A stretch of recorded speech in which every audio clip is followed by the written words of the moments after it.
Economic warfare.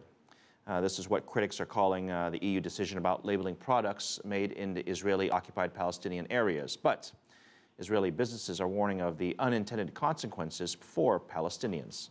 Stephanie Fried explains. Cookie Elbaz exports 500 tons of medjool dates a year. 70% used to go to Europe. That number dropped to 30% after his business was added to a boycott list. Cookie's date plantation is in land that was taken from Jordan by Israel during a 1967 war.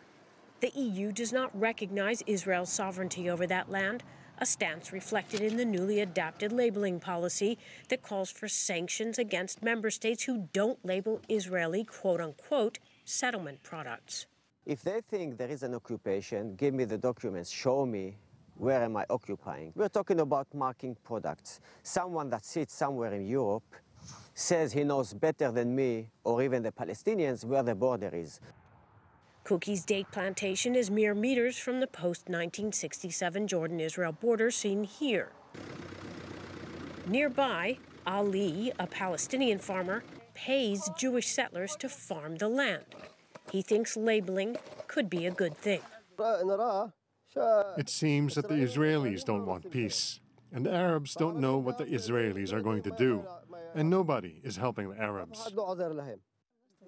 EU leaders say labeling could apply the pressure Israel needs to restart negotiations with the Palestinians over the disputed land. Israel's leaders disagree.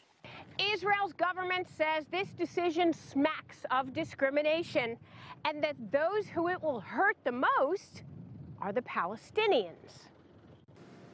All of Cookie's employees are Palestinian.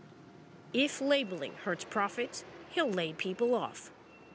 It's a double-edged sword both EU and Palestinian leaders feel is worth the potential fallout. Stephanie Fried, CCTV, the Jordan Valley, in the West Bank.